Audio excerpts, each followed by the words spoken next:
Item: SCP-1907. Code name: The Nexus. Object class: Euclid. Special containment procedures: the path leading to and the chamber housing SCP-1907 is to be secured by 5 armed personnel. At this time, no subjects other than Class D personnel are to activate SCP-1907's effects without explicit permission from 2.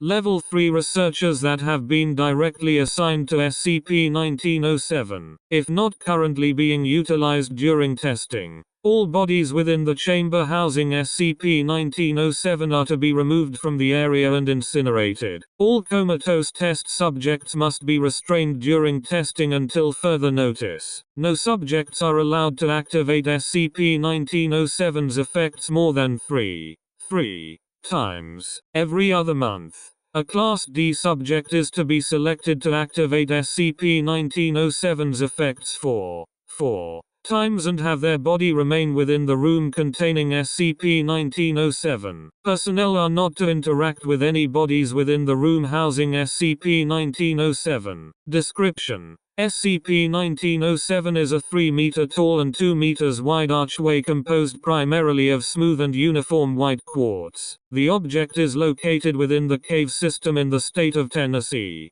and is housed in the center of a roughly circular room approximately 7 meters in diameter, with an inclined spiral pathway connecting the area with the rest of the cave. This path and room are roughly carved out of the existing cave walls. Dozens of corpses in various stages of decay were found along the walls of the chamber at the time of discovery and are hereby designated SCP-1907-A. Passing through SCP-1907 causes subjects to perceive a currently unnamed location. Within this space, subjects report a feeling of freedom and unity, as well as communication with various other unidentified life forms. When asked about the appearance of the location, subjects appear to be unable to describe or recall the physical aspects of it. They will often express a strong desire to return to this location through SCP-1907 and a reluctance to leave the area. When a living organism passes through SCP-1907,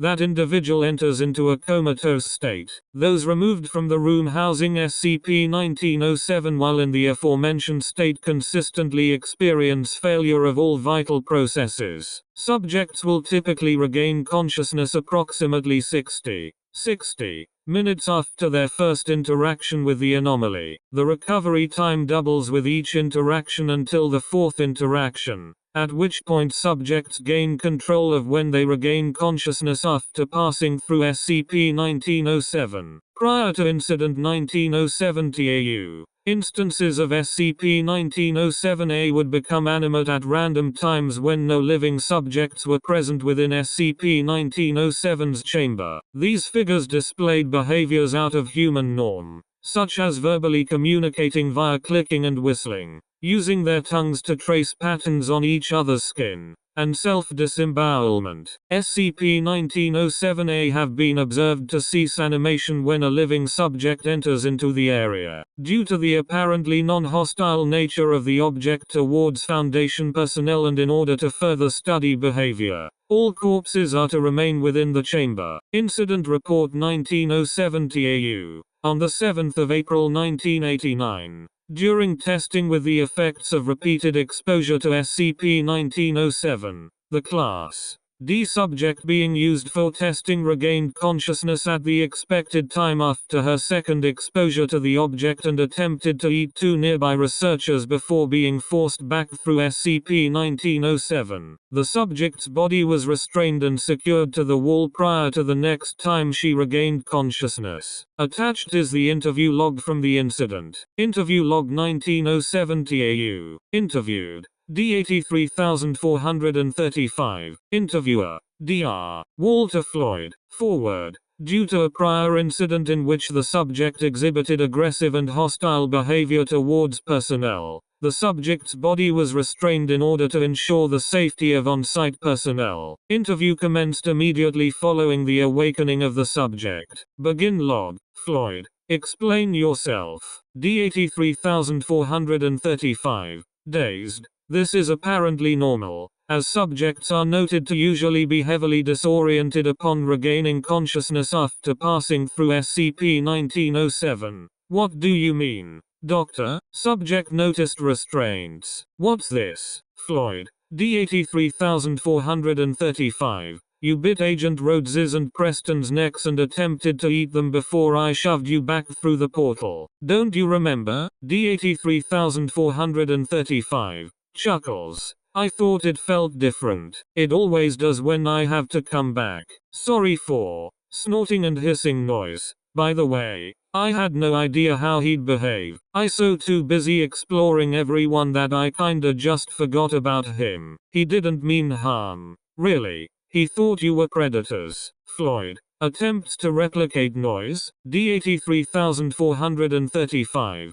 Attempts to nod. Yeah. He wanted to see what my dimension was like. So, I thought, hey, why not let him just use my body? It's not like I wanted to go back yet or anything. Floyd. I'm assuming that this was an entity from within the SCP-1907, D-83,435.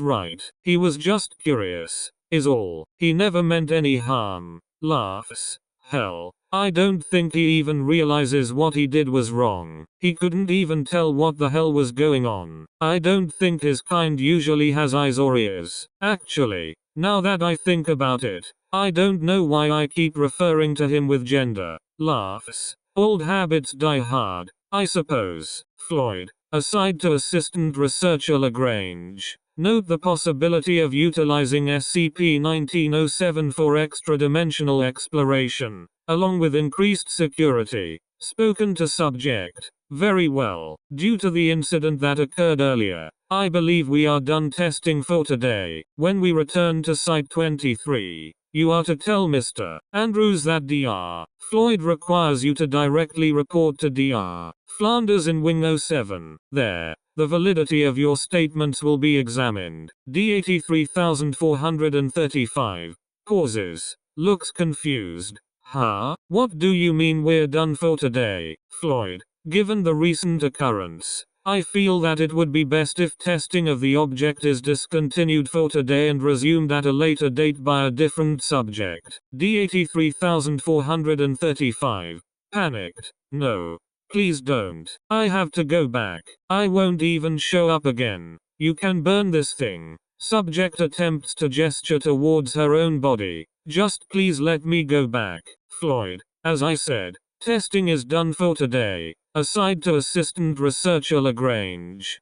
Please sedate the subject so that we can take her out of the restraints. End log. Closing statement. After subject was sedated and taken down from the wall, approximately 10 mostly intact instances of SCP-1907-A animated, separated her from Foundation personnel, and forced her through the archway. The corpses then assaulted and killed all personnel except for Assistant Researcher Lagrange, then passed through the archway and ceased animation. Containment procedures have been revised accordingly. Addendum 1907 Upsilon. On the 21st of July 1989 during testing, a consciousness not belonging to that of the subject inhabited the body of D-46151 after the subject's first exposure to SCP-1907. Said consciousness referred to itself as the guide and requested that Foundation personnel allow test subjects to pass through SCP-1907 at least four